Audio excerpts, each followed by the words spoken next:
La Organización Indígena de la Guajira Yanama, a través de la Consejería de Comunicación Propia APIRRA, presenta Huacujain Humuin. Se lo contamos. Un programa radial dirigido a docentes y zonas rurales para reforzar y potencializar los conceptos sobre educación propia e intercultural del pueblo guayú. El pasado 20 de agosto de 2022, en alianza con la Consejería de Educación Propia Intercultural de la UNIC, la Universidad de La Guajira y la Organización Yanama, realizaron el primer foro de avance en el Sistema de Educación Indígena Propio SEID en el municipio de Maicao. Por Huacujain Humuin, se lo contamos, les traemos la segunda entrega de los hechos más importantes del foro en relación al componente de relacionamiento laboral, jurídico y administrativo. Entonces, como esta es una norma para 115 pueblos, la norma no es taxativa e imperativa. La norma crea un marco general, unas condiciones, unas competencias para que los pueblos indígenas puedan desarrollar su educación propia. Pero esa educación en cada pueblo indígena es diferente, ¿sí? Por eso esta norma no van a encontrar que esto tiene que ser así, así, y con procedimiento y con especificaciones, porque eso terminaría, digamos, homogenizando el pueblo guayú con los amazónicos que somos de selva a desierto, ¿ya?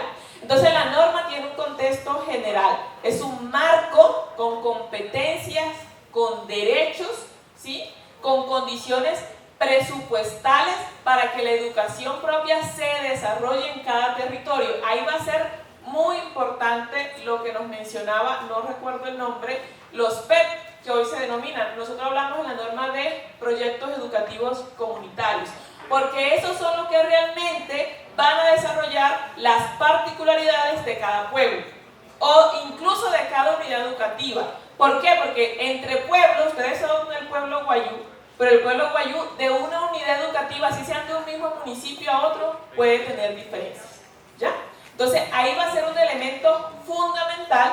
¿Cuál es la garantía? Y ahora rato decían, pero eso ya está en la norma.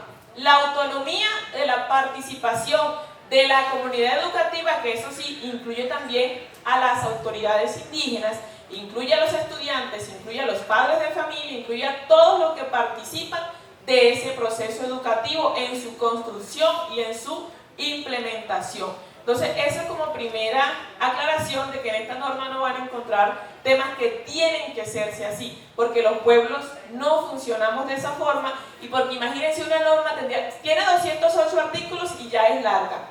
O sea, 208 artículos, eso es casi una constitución, ¿sí? Ahora imagínense si nos pusiéramos a desarrollar punto por punto el tema de los, por ejemplo, la denominación dinamizador pedagógico.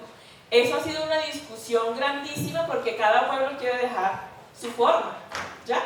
Entonces esa fue como la que se encontró que pudiera recoger, no tanto por cambiar de nombre, sino porque recuerden que hoy se les llama etnoeducadores, ¿sí? La sentencia, la jurisprudencia de la Corte a los docentes que laboran en zona indígena, ¿cómo les ha denominado? Etnoeducadores. Y ahí sí, con el término dinamizador es algo que está en construcción y se puede dialogar y podemos aún decir, bueno, los pueblos en los recorridos que hemos hecho en los distintos territorios consideramos que no. Pero lo que sí les digo, etnoeducadores tampoco sería el nombre, porque nosotros creemos que estamos superando la etnoeducación, porque la etnoeducación fue el mecanismo precisamente para asimilarnos. Recordemos la ley 89, llevar a la vida civilizada a los salvajes, eso es la etnoeducación. Por eso lo que sí está claro es que no va a ser etnoeducadores. Lo demás, se está hablando de dinamizadores pedagógicos, pero como estamos en construcción, estamos en concertación, la consejera hoy está escuchando que en la UNIC tiene 7 organizaciones guayú. No sé si aquí están todas o habrán parte de ellas, pero sí creo que hay al menos de la Alta Guajira, hay una gran participación que está diciendo que no se sienten recogidas en ese término, y eso es algo que tendríamos que comenzar a reevaluar también con las otras organizaciones, si se sienten o no se sienten recogidas. Pero como estamos construyendo, tomemos esto como construcción, como aportes, es algo que todavía se puede valorar. Aún la norma no está aprobada. Papajahuasquejain, sintonízate con Se lo contamos, un programa radial de la Organización Indígena de la Guajira Yanama. La educación propia se hace porque son algunas autoridades, o fueron nuestros mayores, nuestros ancestros, quienes dijeron que necesitábamos una educación propia. Eso si no, lo podemos desconocer. Así como tampoco podemos desconocer que los procesos de selección, hoy en los territorios indígenas no hay concurso, porque hoy el concurso se hace a través de unas asambleas o unas autoridades indígenas propias. Eso tampoco lo podemos desconocer. Entonces, a Dios lo que es de Dios, al César lo que es del César. ¿Sí? Entonces el componente político organizativo es porque es la Constitución, es el convenio 169 de la OIT quien nos establece que la orientación se da a partir de las autoridades. ¿Por qué? Porque son los sabios, son los mayores, son los ancestros los que nos han dicho y los que nos han permitido llegar a que hoy sigamos diciendo somos Wayú, somos Cancuamo o somos Zenú. ¿Sí? Eso no lo perdamos de vista. El componente administrativo. Hoy en día, ¿quién administra la educación? El Estado. ¿A través de quién? De las secretarías de educación y las entidades territoriales certificadas, no todas. Maicao creo que no es certificada. Sí es, entonces Maicao es certificada, pero habrá otros municipios que no la tienen certificada. Para que los pueblos indígenas asuman la administración, para que vean que es que ven que la norma sale mañana y todas las organizaciones comienzan a administrar, tienen que pasar por ese proceso, ya sea de certificación o de habilitación. ¿Eso qué es? Que los pueblos indígenas a través de sus territorios, o sea, tienen además que conformarse como territorio. Ustedes saben que la Constitución dijo que se iban a crear las entidades territoriales indígenas, pero que en la actualidad no se ha creado ni una, porque no es lo mismo la entidad territorial indígena que lo que hoy conocemos, que son organizaciones indígenas, cabildos indígenas, asociaciones de autoridades indígenas. Eso es una forma organizativa que hemos asumido los pueblos, pero eso no es la entidad territorial que establece la Constitución. Y como esta norma no puede salirse de la Constitución, la administración, el Sistema General de Participación, que es la mayor fuente de financiación de la educación, dice que para trasladar esas competencias se tiene que hacer ¿a quién? A las entidades territoriales o en su defecto a los territorios indígenas que aún no están conformados. ¿Sí? Y para que se conformen tienen que haber unos requisitos y unos procedimientos. Entonces por ahí saben que existe el decreto 1953 del 2014. El decreto 1953 lo han criticado. ¿Por qué lo han criticado? Porque lo que más le preocupa a la gente es que dice que para administrar educación, hablo de administrar, no de contratar, que no son cosas iguales. Lo que hoy hacemos los pueblos indígenas es contratación, es operación, no es administración. Administración es cuando nosotros seamos la ETC, la Secretaría de Educación, entre comillas, aunque no nos iríamos a llamar Secretaría de Educación. Entonces son dos cosas que no las asimilen, no las vean iguales, ¿sí? Porque no son iguales. Aquí tendríamos que conformarnos como un territorio indígena con una estructura que va a definir el mismo pueblo. Además, para que administre educación del territorio tienen que avalarlo sus asambleas. No es que llegó un cabildo, que yo sé que aquí no existe la figura de cabildo, y dijo, mañana comenzamos a administrar. Son ustedes que son guayú. Creo que aquí la mayoría son guayú, ¿cierto? ¿O no? Son ustedes en sus asambleas los que van a determinar si comienzan o no comienzan a administrar. Y no solo ustedes, es cumpliendo los requisitos que se van a dejar. Y créanme que los requisitos son altos porque las responsabilidades son altas. Es más, algunos pueblos en la CONCEPI han dicho, nosotros no vamos a administrar. Estás conectado con Wakuhain Humuin, se lo contamos. Ustedes saben que hay unos municipios que se certificaron, terminaron quebrando porque esto es con recursos y con responsabilidad, y las demandas ya no van a ser para la secretaría, van a ser para el territorio, y hay un principio de responsabilidad, o sea que el representante legal que se elija va a responder por esas demandas que le lleguen. Entonces, es un proceso serio de responsabilidad que tiene unos pasos que van a ser verificados, además, uno dice por competencia por el Ministerio de Educación, para que esa entidad pueda comenzar a administrar. Pero tampoco nos podemos asustar a que no somos capaces. Si lo hemos hecho mal, tendrán que llegar los que lo habrán hecho bien, o tendremos que formar a la gente que lo haga bien, porque no podemos seguir el discurso externo y a veces propio de que los pueblos indígenas somos incapaces de administrar, porque que nosotros no somos profesionales como los demás, ¿o no? Porque aquí en los pueblos indígenas no solo hay docentes, hay administradores, hay abogados, hay contadores, hay gente capaz, hay líderes, autoridades que tienen la capacidad política para asumir los procesos de administración. Que tenemos que revisar otras cosas, tenemos que revisarlas, pero que si la Constitución nos está dando el derecho, hoy no vamos a ser nosotros los que digamos que no lo vamos a asumir. ¿Sí? Eso entonces revisémoslo también. El componente que sigue es el componente de administración y de gestión, que se divide en dos, para decirlo así. Uno que es el componente laboral, ¿sí? De relacionamiento laboral, que es en el que mayoritariamente nos interesamos, porque es el que nos involucra a los que somos docentes, directivos docentes o hacemos parte de los procesos administrativos. Y está el componente de gestión y financiación. Ahí hay un problema. Nosotros hoy vinimos a socializar los avances. ¿Saben de ese componente de administrativo y de gestión cuántos artículos se han aprobado? Ni idea. Uno. Un artículo se ha aprobado. ¿Y por qué? Porque el Estado nos puede dar las facultades para tener currículos propios, para hacer materiales educativos propios, pero nunca nos va a dar la forma de cómo hacerlo, que es el recurso para hacerlo. ¿Ya? Entonces nos pone la tarea, nos pone el derecho, pero no nos da las garantías. Entonces los componentes que menos han avanzado son ese componente de financiación y de gestión, y tiene un solo artículo aprobado. ¿Qué es lo que propone el CEIT? Ustedes saben que hoy se financia por tipología, ¿cierto? La educación. Y cada estudiante tiene un valor.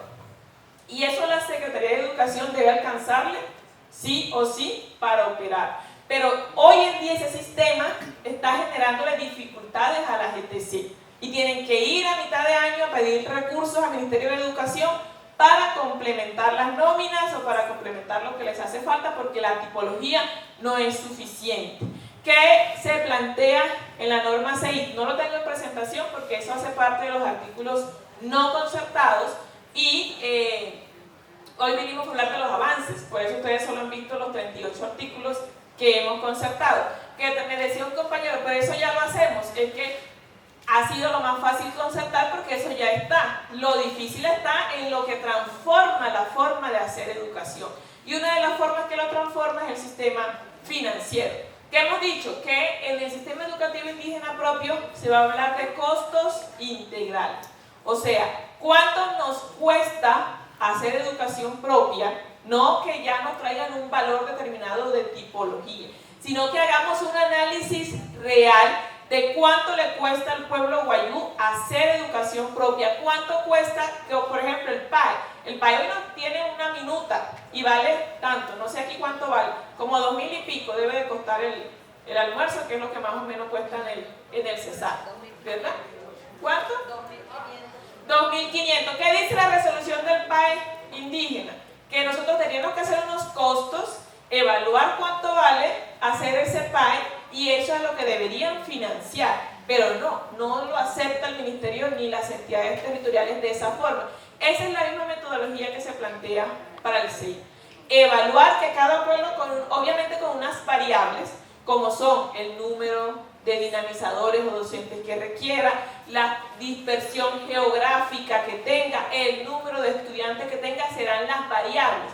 Pero podrá tener la capacidad de evaluar realmente cuánto es lo que necesita financieramente para operar y no esperar una tipología que en nosotros se hace más difícil operar. Tenemos escuelas que tenemos, eso opera la tipología donde hay escuelas de 1.000, 2.000, 3.000 estudiantes.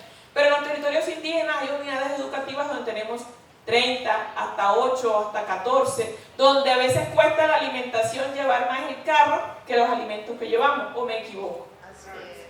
¿Ya? Entonces, ese es pero cambiar ese modelo de financiación, eso es un complique. Eso implica cambiar la hacienda pública del Estado y ya se dan cuenta por qué no hemos avanzado en el modelo. Y lo dijo Alejandro Gaviria, estuvo en la CONCEPI y él entiende que es un tema netamente presupuestal también. Entonces dice, antes de ir a trabajar lo pedagógico y los otros componentes, revisemos el componente presupuestal. Y nos lo dijo a nosotros en la última sesión que está. Él dice, es aspirante los 100 días el CEID, y ustedes están dando cuenta que es realmente bastante complejo el asunto.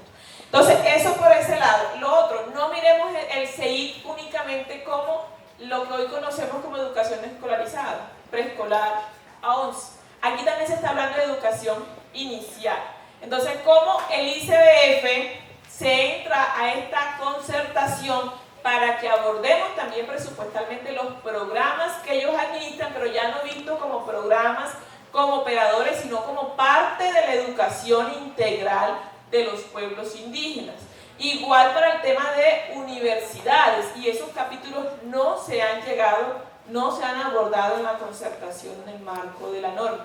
Hoy yo sé que no tenemos tiempo, pero nosotros sí podemos ofrecer desarrollar esto mejor en los centros educativos, que revisemos los 208 artículos uno por uno y vayamos construyendo, Nandal, señora Remedio, creo que la consejería podría al menos venir nosotros y revisar eso uno a uno y escuchar los aportes de las unidades, que por supuesto como son quienes están en el aula, son quienes tienen las dificultades que hoy se les presentan. Pero les comento eso para que entiendan. Por ejemplo, lo que nos preguntaba la profesora, que hicieron unas áreas, le dieron una denominación y después cuando van fuera del sistema no se los aceptaban. Eso dentro del CEID se llama movilidad. ¿Cómo el estudiante que está en el CEID puede moverse a otra unidad educativa fuera del CEID? ¿Ya? El decreto 1953 habla de equivalencias, que hay que hacer cuáles serían esas equivalencias.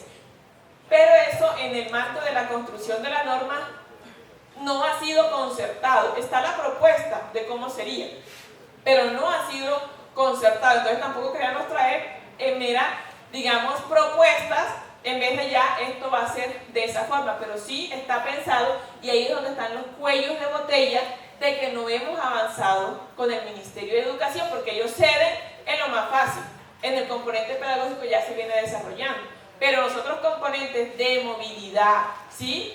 Ahí ha sido más difícil avanzar. Lo mismo el tema de la educación en contexto de ciudad, incluso el objeto de la norma, como decía que iba a ser en territorios indígenas, ya querían sustraerse de las responsabilidades de la educación de los pueblos que estamos en contextos de ciudad, cuando la jurisprudencia de la Corte Constitucional e Interamericana dice que la educación se recibe donde esté la persona, donde esté el pueblo indígena, donde esté el miembro de la comunidad indígena, independientemente de que esté dentro o no de su territorio. Entonces, ya todo este paréntesis, como para dar algunas claridades, vamos a pasar a la SU 245 de 2021. No sé si alguno de ustedes la ha escuchado, ¿no? Y esto es el boom en la educación. Papajahuacujan, sintonízate con Se lo contamos, un programa radial de la Organización Indígena de la Guajira Yanama. 6 meses para expedir un decreto transitorio que reglamentara la situación de los etnoeducadores indígenas que hoy están nombrados, pero que no tienen estatuto. Me imagino que son la mayoría de los que están aquí. ¿Ya? O sea, de todos. Entonces, no porque de pronto hay algún docente antiguo del desierto. Bueno, ahí está. Él no tiene esa situación, o sea que no es de todos. Entonces, la Corte, ¿qué dijo? Hizo un llamado de atención. La Corte Constitucional hizo un llamado de atención y le dijo, señores CONCEPI, ustedes tienen 44 sesiones hablando de normas CEIT, y mientras tanto hay un grupo de docentes que se le están afectando sus derechos porque no pueden ascender, porque no tienen las mismas condiciones laborales de los demás educadores. ¿Qué hizo la CONCEPI? ¿Podemos pasar, por favor?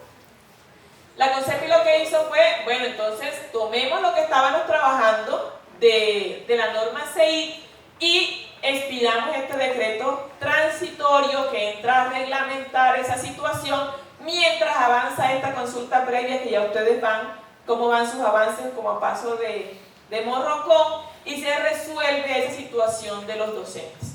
Entonces, ¿qué hace la SU 245? Primero, SU es una sentencia de unificación, ¿sí? O sea, la Corte recoge todas sus sentencias y emite una que, digamos, agrupa o será el precedente judicial de la Corte Constitucional para dirimir los temas de los educadores de aquí en adelante.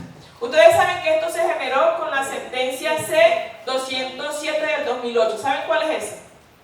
¿Sí? La que dice que no pueden haber los concursos en comunidades indígenas, y dijo que no nos aplicaba el 1278 porque había que hacer consulta previa para ello. Si esa sentencia no hubiese salido, pues todos aquí, si ganaban el concurso, estaban aquí. Si no, no. Eso también tenemos que decirlo, porque eso fue lo que mandató. Entonces, desde el 2007, con esa sentencia se está en construcción. Esta sentencia de unificación nos hace una recopilación de lo que ha dicho la Corte desde el 2007 para acá. Entonces, también nos recalca la Corte que tenemos un derecho a la educación propia, pero que ese derecho debe entrar, digamos, en armonización con los derechos de quienes prestan este servicio en las unidades educativas indígenas, o sea, con los etnoeducadores. Por lo tanto, entra a definir o a hablar, a decir los aspectos de la relación o la situación laboral de los etnoeducadores en el territorio. Estás conectado con Wacujay Humuy, se lo contamos. La orden dio dos órdenes precisas, que me extraña que no las conozcan, porque eso realmente ya hay varias tutelas frente a este tema. Dice la primera orden: dejar sin efecto las demás órdenes adoptadas por la sesión quinta del Consejo de Estado en la sentencia del 14 de noviembre de 2019 y ordenar a la Secretaría de Educación de Nariño que aplique a los etnoeducadores del resguardo Yascual las normas contenidas en el artículo 8 al 11 del decreto 2277 de 1979, modificado por el artículo 85 de 1980, así como los artículos 55 a 56. O sea, unos profesores de allá, de Nariño, que trabajan en comunidades indígenas, que estaban como ustedes nombrados en propiedad pero sin escalafón, tutelaron, y la Corte les dijo, como no tienen un estatuto que les permita ascender o moverse en el sistema, apliquen los artículos 8 al 11 del decreto 2277 del 79. Eso fue lo que dijo la Corte, pero eso se lo dijo solo a esos docentes que tutelaron.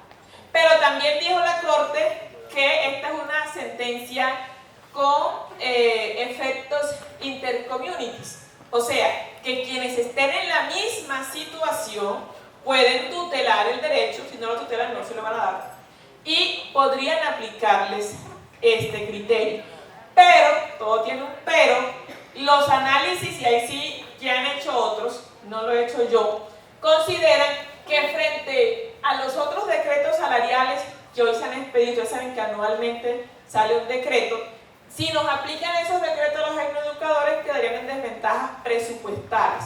Y una de las condiciones es porque el 1278 creo que no tiene la condición de magíster o algo así. Y los valores que se le asignan en el tema salarial los pone en desventaja con respecto al que hoy no están aplicando, que es el 350 de este año. Entonces, está esa opción, el que la quiera coger, vaya a tutele y le van a aplicar esos derechos, pero analice si presupuestalmente le sirve o no le sirve con respecto a los otros decretos salariales que se han expedido. Entonces, esa orden es específica para la ETC de Nariño. Tengo entendido que todavía no la están aplicando y que el Ministerio de Educación, aunque esto lo están grabando, no quiere realmente revivir el 2277, ¿ya? Porque ustedes saben que ya ahí los que están ya van es como casi de salida, no le estoy diciendo mayor al compañero del 2277, pero en la mayoría ya están casi que para pensión. Papajahuacujain, sintonízate con Se lo contamos, un programa radial de la Organización Indígena de la Guajira Yanama. En el marco de la CONCEPI, o mediante un espacio específico para este efecto, define un sistema transitorio de equivalencias que permita a los etnoeducadores que han sido nombrados en propiedad gozar de los derechos propios del escalafón docente, en lo que tiene que ver con emolumentos, prestaciones sociales, vacaciones y otros aspectos salariales, a partir de la experiencia y de una valoración del conocimiento respetuoso de la diferencia cultural. Como este es un remedio de carácter transitorio, la sala instará al Ministerio de Educación a que en diálogo se lleve a cabo en un término máximo de 6 meses. ¿Ya? O sea, nos mandó a correr a hacer un decreto que define la situación salarial de los etnoeducadores. Pasa, por favor. Y esto es todo el marco normativo de cómo llegamos a la SU 245, pero eso no lo vamos a repetir porque todos son expertos en educación propia. Siga, por favor.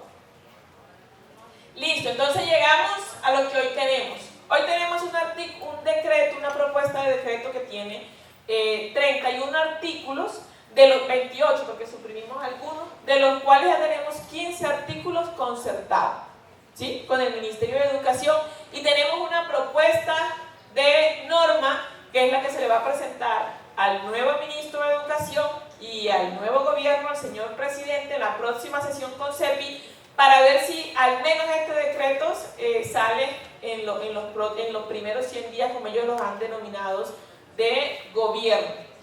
Sigue, por favor. Consta de un objeto, un ámbito de aplicación, los derechos, por favor, siga. Y aquí tenemos, esto ya hace parte de la concertación, o sea, esto ya está concertado. El objeto de este decreto, ¿cuál es? Establecer el sistema transitorio de equivalencias para el régimen de carrera especial de los dinamizadores pedagógicos en cumplimiento de la SU 245 de 2021, mientras se expide la norma del Sistema Educativo Indígena Propio 6, a fin de garantizar el goce de los derechos del sistema de cualificación laboral indígena especial de los dinamizadores pedagógicos. Hola. ¿Será que lo apagué? La batería. Aquí está. Entonces, es un decreto transitorio, es lo primero que tener presente, hasta que salga la norma 6. El día que salga la norma 6, pues este decreto no operaría, pero también hay que decir que parte de lo que está en este decreto es lo que se trabajaría o se dejaría en esa norma. ¿Para quién aplica? Para los dinamizadores pedagógicos que prestan sus servicios en los establecimientos educativos que atienden población indígena. ¿Ya? Y hay un tema de derechos adquiridos, que es lo que tanto nos preocupa, y se ha dejado un artículo específico para ese decreto, que dice que los docentes actualmente vinculados y nombrados en el marco del 2277 y del decreto 1278 con derechos de carrera y que laboran en los establecimientos educativos que atienden población indígena conservarán sus derechos adquiridos. Eso yo creo que no requiere mucha explicación, pero se dejó, el derecho adquirido es un principio constitucional, ¿sí? Incluso uno diría, no hay que dejarlo en la norma para que sea aplicado, pero para tranquilidad de todo el mundo, mejor se deje la norma para que la gente lea y sepa, van a respetarse los derechos adquiridos de las personas vinculadas en los establecimientos educativos indígenas. Continúen, por favor. Porfa, sigue. Aquí están las definiciones. Tienen unas definiciones para mayor claridad.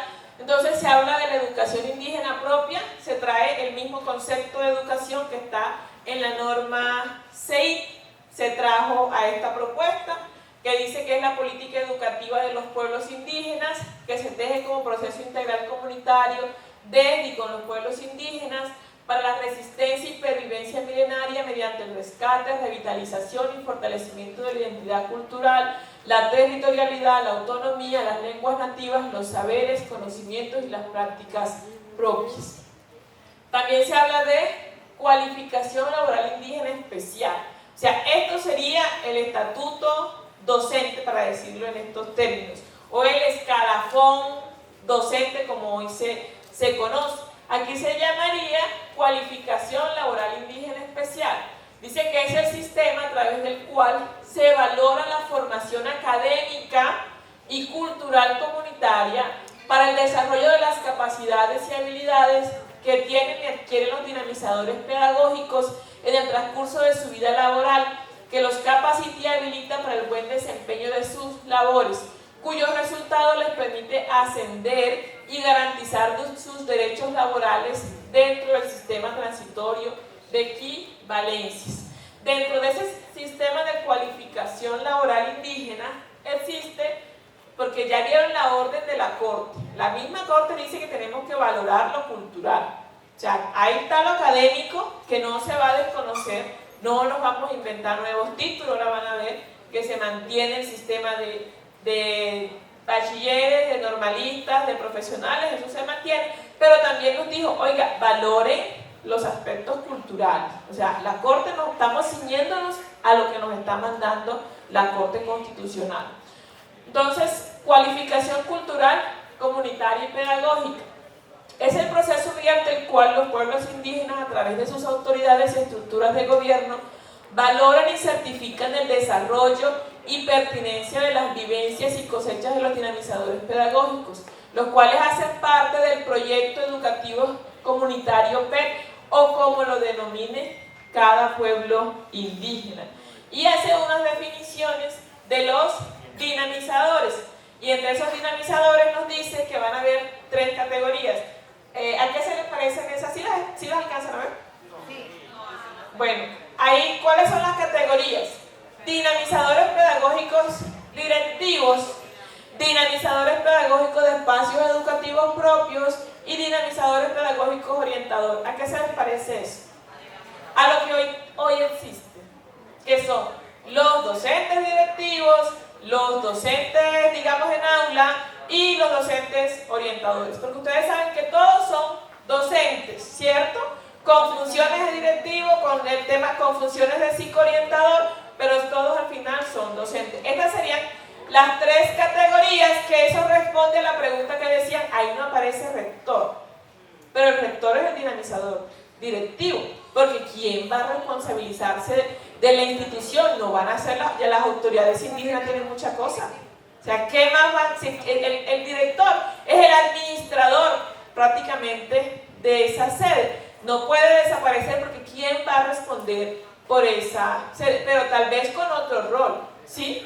Tal vez con unos roles adicionales, porque es que no solo es el rector de las ciudades que responde por el estudiante y lo académico, aquí también va a responder por cultivar la identidad, ¿sí?, la diversidad de los pueblos indígenas en esa sede. Ese sería su valor agregado, ¿sí?, adicional. Sigamos, por favor. Luego los principios. No los traje todos, pero sí traje el primero, que también es para tranquilidad. Dice, el artículo 53 de la Constitución Política consagra los principios mínimos del derecho fundamental al trabajo. No obstante, el método de acceso que se define en la presente norma, el régimen diseñado para los dinamizadores, garantizará las prestaciones dignas y equivalentes en condiciones de igualdad, equidad, progresividad y no regresividad, no discriminación entre los servidores públicos y los dinamizadores pedagógicos. O sea, que se cree lo que se crea, ¿sí? El sistema de cualificación que se crea tendrá que partir de lo que hoy tienen en su condición de servidores públicos. O sea, partimos de lo que hoy existe. Lo demás que ganemos será ganancia, ¿sí? Si logramos, ahí hablábamos de unos porcentajes, pero obviamente eso implica presupuesto y el gobierno va a decir que no, pero lo mínimo que se dice es un valor adicional porque el docente en zona indígena trabaja más, y ustedes lo han dicho. O sea, no solo responde por la educación convencional, sino que además responde por la educación propia. A veces los pueblos indígenas hemos dejado la labor de transmitir conocimiento e identidad en el aula educativa o en los espacios educativos. Y ese valor extra que hacen los docentes en zona indígena tiene que reconocerse por algún lado. Pero entonces, el principio lo que nos dice es, se parte de lo que hoy existe. Las prestaciones que hoy existen, los derechos que hoy existen y el nivel salarial del que hoy existe. De ahí para allá, lo que se obtenga en este decreto, vuelvo y digo, será ganancia. Hay unos principios propios, como son las leyes de origen, derecho mayor y derecho propio, como son la autonomía y libre autodeterminación de los pueblos, como son la diversidad cultural, como son el gobierno propio, y hay unos principios que son generales. La igualdad, que creo que no requiere explicación, el mérito, ¿sí? O sea, se seguirá, de pronto aquí el mérito no se va a leer como el concurso y el que mayor puntaje tiene, eso es mérito. Aquí el mérito se interpreta de otra forma, pero tiene que haber un criterio que nos diga cuál es el mérito en el pueblo wayú, y no puede ser que sea sobrino o que sea hijo de alguien. Eso no es mérito, ¿ya? El mérito son las calidades culturales, profesionales, ¿sí? Que tenga ese dinamizador que requiera su proyecto pedagógico. Y eso lo ha dicho la Corte Constitucional, eso no se lo está inventando nadie. Ella define qué es mérito, ella define qué es igualdad, ella define también qué es aplicación del principio de favorabilidad, que es que se le dará, en dado caso, se aplicará la norma que más favorable le sirva al dinamizador que sea seleccionado. La misma Corte nos dice que es el debido proceso, que mínimo son un derecho a la defensa, unos términos justos, eso lo define la Corte Constitucional. Tiene que articularse con lo que los pueblos, así sean las autoridades propias. La misma Corte ha dicho en el caso de aplicación de justicia, lo mínimo que deben cumplir esas autoridades propias es un debido proceso, ¿ya? Y la Corte ha dicho cuál es el debido proceso. La equidad y lo muy importante, la remuneración mínima y vital, ¿sí? A trabajo igual, salario igual. Pero entonces aquí hay que decir, los pueblos indígenas, los docentes trabajamos más, ¿o no? ¿O aquí no? Pero los veo como callados, o sea, yo creo que no, porque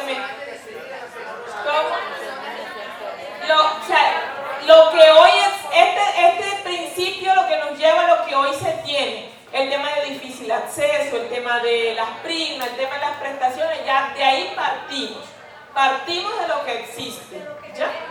De lo que tiene, exactamente, y no puede estar en desventaja con los otros sistemas, o sea, con el 1278 y con el 2277. El tema de los sindicatos, les voy a decir una cosa. El convenio 169 de la OIT, que es nuestro fundamento para esta norma, ¿quién lo expidió? El convenio 169 de la OIT. ¿Qué es la OIT? La Organización Internacional del Trabajo. Entonces, la Organización Internacional del Trabajo, en ese momento, en el 89 que lo expidió, fue la única que le dio la mano a los pueblos indígenas para tener una herramienta jurídica, ¿sí?, que garantizara sus derechos. Así que yo creo que los pueblos indígenas hoy no pueden ir en contrapié de quien esa organización, que es quien defiende el tema sindical, quien defiende el tema de los derechos de los trabajadores, ir en contra de eso mismo, ¿ya? Entonces, no se preocupen por eso, que aquí va a estar, pero ojo, porque también a veces tenemos choques, también hay que decirlo, con los sindicatos, y que los sindicatos, me están grabando, pero no se pueden abrogar una lucha que no es de ellos. No se pueden abrogar la lucha de los docentes indígenas porque no han luchado nada para los pueblos indígenas. Y eso también hay que ser claro en decirlos.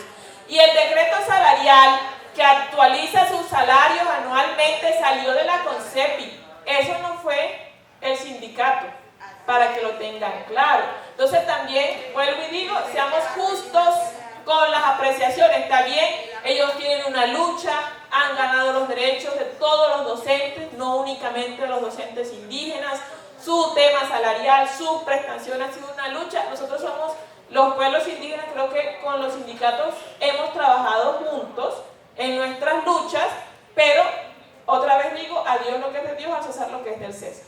Y en esto de los temas de los pueblos indígenas, creo que más bien deberían darnos un empujoncito para que esto salga rápido, en vez de ir a decir que no está garantizando los derechos mínimos de los trabajadores. ¿Seguimos, por favor? Listo. Entonces aquí viene todo, como esto la Corte recogió, la SU 245, toda la jurisprudencia para el tema de selección, vinculación, permanencia, esto de retiro se quitó, solo quedó hasta permanencia, de los dinamizadores. Lo que hicimos aquí fue recoger lo que ha dicho la Corte, o sea que debe ser una selección comunitaria. Sí se establecieron unos mínimos. ¿Por qué unos mínimos? Porque como pasan cosas, a veces han pasado autoridades que han nombrado sin las asambleas, sin comunicarle a las otras autoridades. Entonces dijimos, mínimo es una convocatoria, que sea la asamblea comunitaria, que cumpla con el perfil que requiere el proyecto educativo. O sea, esos son los mínimos que tiene que tener el proceso de selección. Pero seguirá siendo participativo en la comunidad. Y es que les voy a decir una cosa, la norma sí no puede ir a entrar a solucionar en los problemas del pueblo guayú, ¿sí? No sé si me entienden cuando les digo eso. O sea, si ustedes tienen problemas con las autoridades, ¿sí? O sus gobiernos propios no tienen, digamos, los mecanismos para evitar que situaciones de ese tipo pasen, la norma no va a ir a entrar a una solución particular de un pueblo. Ahí les toca al mismo pueblo solucionar sus temas y al mismo pueblo entrar a revisar su estructura de gobierno y cómo es que están operando y funcionando en sus procesos. La norma dice lo que dice el derecho y la Corte y el convenio 169 de la OIT, que aquí no hay concurso porque uno entiende que el concurso es la participación en la comunidad. Así que ahí la que tiene que asumir el rol son las comunidades y son las autoridades. Porque lo otro es abrir concurso, comisión de servicio civil, y ustedes también saben que ahí a los pueblos indígenas pues llega el que llega, sin ninguna pertinencia cultural, sin ningún arraigo de los procesos. Entonces para atrás no vamos a ir. Esta es una norma progresiva, ¿sí? O sea, lo que ya está ganado no vamos a ir en contra de lo ya ganado. Entonces lo que hicimos para no tener problemas con la Corte, porque esto va a ser revisado por la Corte, fue dejar lo que ella misma ha establecido. Entonces ahí se habla de los criterios de selección, es el tema de selección de dinamizadores. Como esto es transitorio, seguirá operando igual. Se selecciona, pero quien nombra es la entidad territorial, ¿ya? Entonces se dejó un procedimiento, porque a veces se seleccionan en las comunidades, pero la ETC se toma como mucho tiempo, ¿verdad?, para nombrarlo. Entonces dejamos un procedimiento que dice, la ETC tendrá 5 días para revisar la hoja de vida, 5 días para darnos respuesta, 5 días para nombrar a esa persona que le envíe la autoridad o la comunidad. Entonces se definió de esa forma. Los parámetros mínimos, ya les dije. El tema de provisión de vacantes temporales, y quise traer este parágrafo también para tranquilidad. Dice, la entidad territorial certificada en educación o entidad nominadora no podrá proveer un cargo de dinamizador pedagógico de una vacante definitiva con nombramiento provisional. Eso quiere decir que se acaban los nombramientos provisionales. Una vez expedido la norma, pues ya antes porque no teníamos una norma, pero una vez teniéndola, tienen que entrar a hacer los nombramientos en propiedad. Ya tendríamos un sistema de escalafón, un sistema de cualificación laboral indígena que nos dice cómo se selecciona, a quién se selecciona, cómo asciende, cómo se retira. Entonces, ¿para qué? ¿Por qué? ¿Cuál sería la justificación para mantener los nombramientos en provisionalidad? Estás conectado con Wacunhain Jumuy, se lo contamos. La tabla de equivalencias. Y ahí yo les voy a presentar dos tablas. Las que tenemos los pueblos indígenas, y para que tengan ustedes la información, también les voy a presentar la última que presentó el Ministerio de Educación. ¿Sí? O sea, eso tenemos que buscar la forma de hacer una sola. Pero con el Ministerio ha estado difícil el tema. Ellos lo piensan desde el punto de vista salarial. Porque en la de nosotros, en 15 años, usted llega al nivel máximo. En la de ellos se demora más, creo que en el 2277, creo que son como 27 años para llegar al nivel máximo, no me acuerdo. Y Jessica, aclara que este decreto no habla nada de salario. No, eso lo voy a aclarar ahorita. Bueno, entonces sigamos, por favor. No, te pasó otra. Listo, aquí. El tema de las situaciones administrativas, como van a seguir siendo, y prestaciones sociales, como van a seguir siendo servidores públicos, nosotros no quisimos aquí ponernos a copiar todo lo que tienen derecho. Simplemente dijimos, como servidores públicos tienen derecho a todos los derechos que tienen los servidores públicos. ¿Sí? Eso es,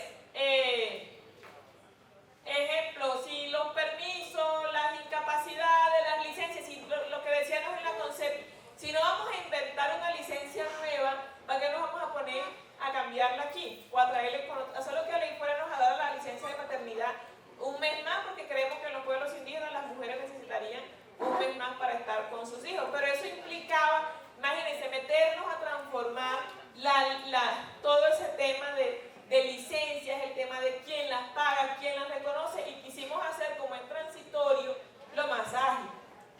¿Y lo más ágil qué es? Que ya hay unos derechos que tienen por su connotación de servidores, y aquí vamos a traer lo nuevo. Entonces, ¿aquí qué trajimos nuevo? Hay una comisión de servicio nueva, que es, por ejemplo, que a veces tenemos docentes muy buenos y los queremos comisionar para que sean asesores dentro de esa misma unidad educativa, y eso hoy no nos los permite. ¿Ya?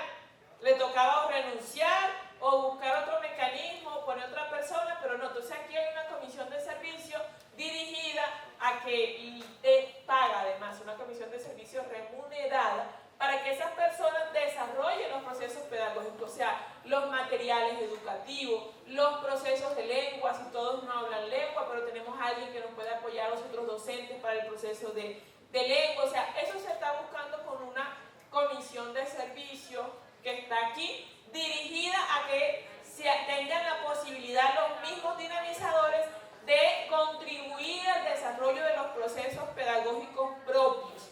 ¿Ya? Eso está planeado de esa forma. Lo demás, situaciones administrativas y prestaciones sociales, seguirá de tal forma como viene en la norma. Eso es el tema prestacional e incluye al tema pensional. Nos quisimos meter con el tema de salud, porque decía, bueno, no nos vamos a meter con el tema pensional, porque imagínense, si Pedro tiene una reforma pensional y eso quizás cuánto tiempo le llevarán en el Congreso, y nosotros íbamos a meter nosotros acá en ese tema. No, por eso, ustedes tienen el tema del magisterio y todo lo demás, su propio sistema prestacional, quedarían cobijados a ese mismo que tienen los docentes. Ahí lo que buscábamos era que en el tema de salud, sino que se me olvidó el nombre ahora de la caja de prestaciones, no me acuerdo el nombre.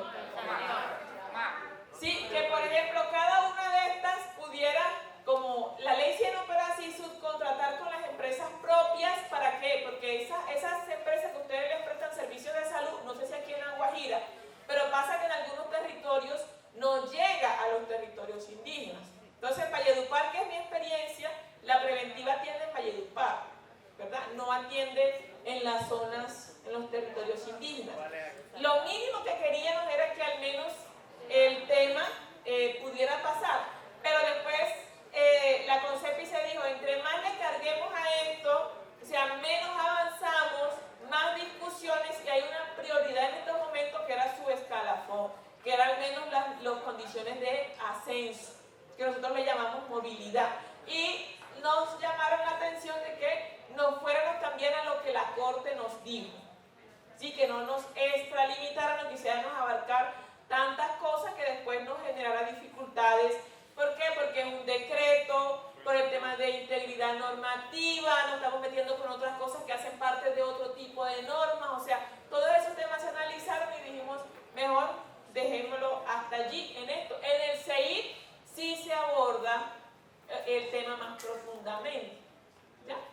El tema de no tanto de cambiar las prestaciones, sino quién hoy es el responsable de eso, ¿ya? Pero eso también es otra discusión. En el tema salarial, este decreto no puede definir, esa es una discusión, cuánto es el salario para nivel tanto. Porque eso ustedes saben, es una facultad del presidente, ahí está el Departamento Administrativo de la Función Pública y eso lo hace anualmente, ¿o no? ¿Qué va a dejar el decreto? Digamos el sistema de cualificación, los niveles, cómo se ingresa a este nivel, cómo se pasa de un nivel a otro. Eso va a dejar el decreto. Cuando tengamos eso creado, tendrá que actualizarse ese decreto salarial a este nuevo sistema. ¿Ya? Pero aquí tendríamos, digamos, la estructura. Y allá tendríamos que definir el tema salarial. O sea que aquí no van a encontrar que un docente va a tener 3 salarios mínimos. Aquí no lo van a encontrar. Aquí van a encontrar cómo ingresa el docente al sistema y cómo asciende el docente dentro de ese sistema. Cuando tengamos eso concertado, con eso nos sentamos a concertar, y esa es otra pelea. El gobierno dice que no van a concertar, que no, están analizando si es posible o no, no nos han dicho que no, pero más la tendencia es a que no quieren concertar el decreto salarial que les aplicaría. ¿Me entendieron en esa parte? ¿Sí? Bueno. Entonces quedamos con el artículo 31, lo que dice es que una vez entre en rigor este decreto, la entidad competente expedirá el decreto salarial. O sea, cuánto, ya ustedes saben que son los que se expiden anualmente en el nivel 1, tanto, pasa ya tanto y tanto. Así. Por favor. Listo. Lo que viene a partir de ahora es propuestas. No están definidas, no están con... Ojo, para que después no vayan a decir que ustedes vinieron y dijeron esto y cuando vean a leer lo que salió del decreto no sea así. Estamos siendo claros en que esto no se está aún concertado. Son las propuestas de los pueblos. Entonces, inscripción en el sistema de cualificación laboral indígena especial de los dinamizadores pedagógicos. Se proponen 6 niveles. Se proponen 6 niveles. Al principio de una discusión si le metíamos aquí lo cultural, si le metíamos aquí el tema de la experiencia, y entonces sobre todo la experiencia se entiende, porque hoy se valora la experiencia, pero lo cultural era más difícil incluirlo y valorarlo acá, porque ¿cómo medimos, por ejemplo, que alguien, no sé, cualquier experiencia que sea importante para el proceso educativo del pueblo wayú? ¿Y quién dice que ese docente sabe eso o no lo sabe? Era darle una facultad extra a las autoridades, y las autoridades indígenas no tienen recursos a veces ni para funcionar en su estructura, ahora para cargarles una responsabilidad más. Entonces dijimos, limitémoslo a lo que existe, ¿ya? Y nos fuimos entonces por el tema de los títulos académicos, ¿sí? Entonces, el nivel 1, que eso sí le pusimos un nombre propio, que, digamos, asimila el proceso de siembra, para decirlo de esa forma. Entonces, de preparación con el título de bachiller o técnico. El nivel 2 de siembra con el título de normalista superior o tecnólogo. El nivel 3 de germinación con el título de licenciado o profesional no licenciado. El nivel 4 con el título de licenciado profesional, no licenciado con especialidad, y el nivel de maduración con el título de licenciado profesional, no licenciado con maestría, y el nivel de producción con el título de licenciado profesional, no licenciado con doctorado. Aparte de los títulos, se propone que sea valorada la experiencia. ¿Por qué la experiencia? Porque ustedes tienen años sin ascender, ¿verdad? Entonces, ¿quién les va a valorar esos años que han estado ahí como estancados? Entonces dijimos, puede que, por ejemplo, esté en el nivel 1, bachiller, pero tiene tantos años en su proceso educativo. Eso le debe dar un derecho para pasar a un siguiente nivel de acuerdo a la experiencia. Pero ahí les digo, no nos hemos puesto de acuerdo con el Ministerio de Educación, porque nosotros proponíamos un acuerdo, serán 3 años. Ellos decían que solo lo abordáramos de aquí, o sea, hasta aquí, hasta de germinación, pero que a los demás no le abordáramos el tema de la experiencia, porque obviamente con especialidad, y si se le valoran más años de experiencia, de una vez va a entrar al último nivel. Y eso implica presupuestalmente unas implicaciones. Por eso ellos ese tema lo revisaron más con lupa. En eso no hemos tenido acuerdo. ¿Ya? Estamos se va a valorar la experiencia, pero no hemos definido es cómo se va a valorar la experiencia. ¿Por qué decimos que tiene que valorarse la experiencia? Por justicia social con ustedes. Porque ustedes tienen 20 años, 15 años ahí mismo, y si no ha estudiado, no ha avanzado, y la experiencia se valora en los otros sistemas, y que en este también tiene que entrarse a valorar. Ustedes van a trabajar en un pueblo indígena, ustedes no solo tienen a su cargo la educación convencional, sino que tienen a cargo el fortalecimiento de los objetivos del CEI, que son la identidad, la diversidad cultural, las lenguas propias. Tienen que en ese nivel 1 haber desarrollado un camino de sabiduría. Ahora más adelante vamos a ver cuáles son esos caminos de sabiduría. O sea, no solo el que pasa su año, no aportó, no le apoyó nada a la institución y ya pasó al otro nivel. No, tiene que aportarle a los objetivos de ese proyecto educativo propio, ¿ya? O comunitario. Pasamos entonces, y así sucesivamente.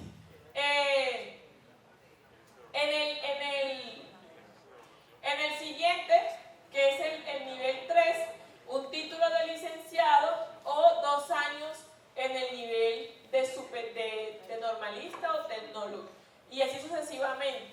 En el nivel, y así, en conclusión, esto nos da como ¿cuántos años? 1, 2, 3.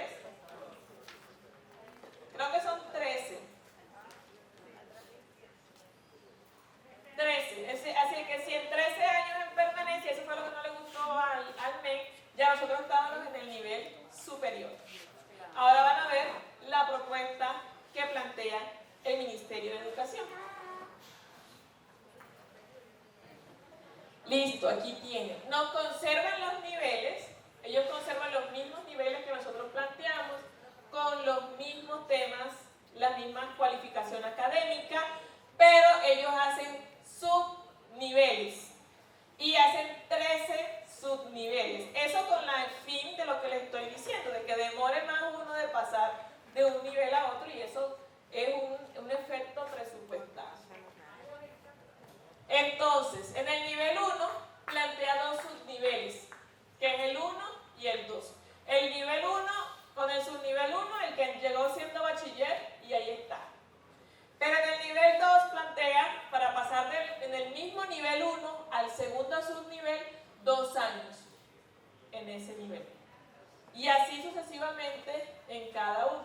En el otro, por ejemplo, pasa 2 años en el subnivel 1, 2 años en el subnivel 2, o sea que si usted es normalista y no estudia más nada, ¿ya? Tiene que permanecer mínimo 4 años en ese subnivel para poder pasar a otro. Nosotros planteábamos 2 años, ¿ya? De un nivel a otro. Y en el profesional también crea 2 subniveles y tiene que permanecer 6 años en eso, ¿sí? Para poder ir avanzando. Nosotros planteábamos 3. O sea, ellos nos duplicaron en cada cada tiempo nos duplicaron el tiempo. Y así sucesivamente en cada uno de los niveles. Ahorita charlamos, ustedes me dicen cómo podríamos mejorar o la propuesta de nosotros, o bueno, o si dicen, no, el Ministerio de Educación hizo una buena propuesta, pues entonces la trabajamos, ¿ya? El trabajo colectivo define el origen, horizonte y perspectiva de la organización indígena de La Guajira Yanama. Yanama está presente en cada rincón de nuestro territorio, fortaleciendo la educación propia. Muchas gracias a nuestra amable audiencia por escucharnos. Este ha sido pues un cubrimiento especial sobre el foro de avance del CEIP que pues se estuvo desarrollando en la ciudad de Maicao, en la Universidad de La Guajira, el pasado 20 de agosto. Entonces sigan conectados con nosotros, síganos por nuestras redes sociales y para el próximo viernes un especial con un invitado de talla nacional. Este invitado nuestro pues viene a contarnos un poco más sobre cuál es el componente pedagógico y pues obviamente cómo nosotros podemos implementar la educación propia en los territorios. Anaya Watzahumuy, Wakuja y Humuy, se lo contamos.